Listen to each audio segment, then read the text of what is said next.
Mr. Khan, thank you for speaking with us under such difficult circumstances.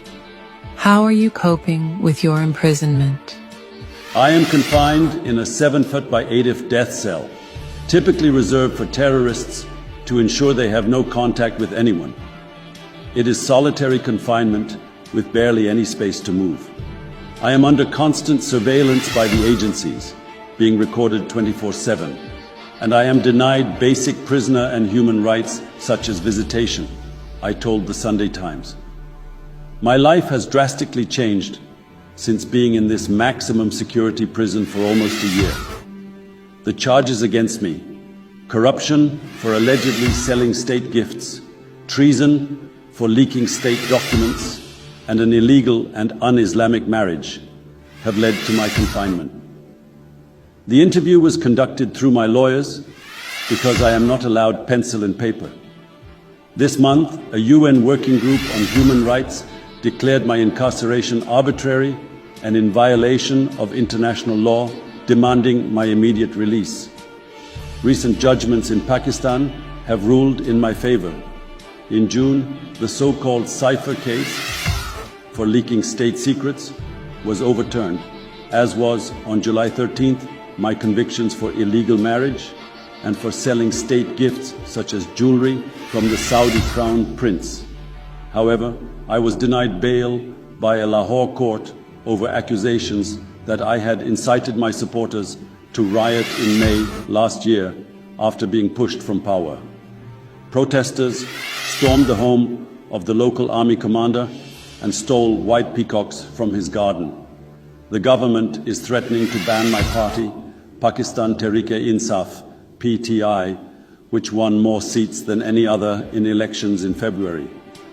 This is despite what I have called unprecedented pre-poll rigging, including my imprisonment, along with that of many of my key lieutenants, and the banning of our party symbol, the cricket bat. The election results and the voter turnout were nothing short of a soft revolution that took place under a martial law environment, I said. People voted for me because they are fed up with the current system and how Pakistan is being run. Despite being denied the chance to form a government due to an alliance against me, encouraged by the powerful military, a recent Supreme Court ruling awarded my party more seats.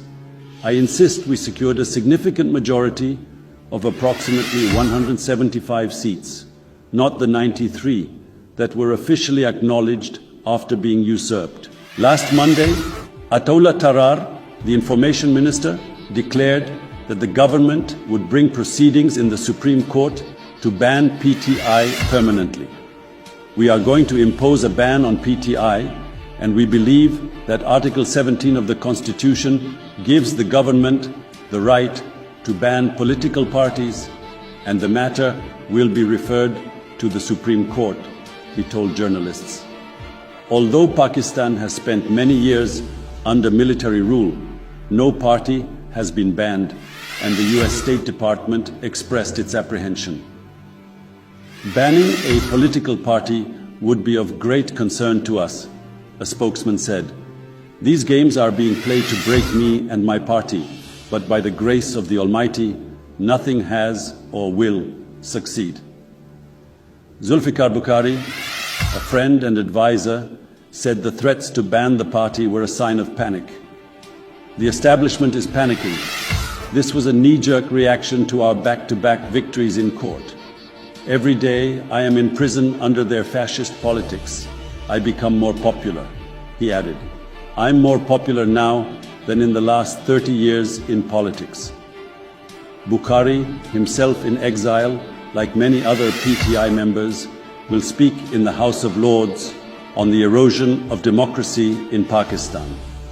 The session, arranged by Lord Hannan of Kingsclere and Naz Shah, the MP for Bradford West, will discuss the opinion issued this month by the UN Working Group on arbitrary detention, which called for my immediate release with compensation.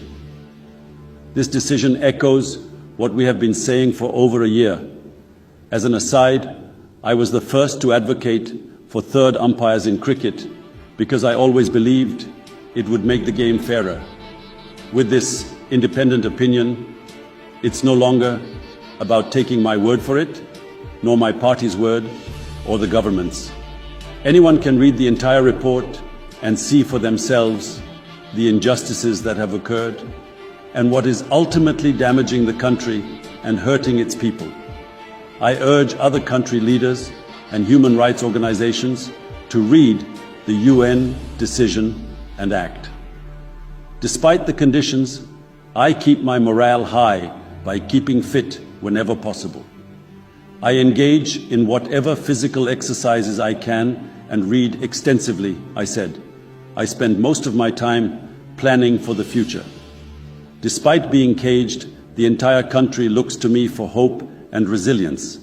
Most importantly, my prayers keep me steadfast. My belief in God assures me that justice will prevail over tyranny.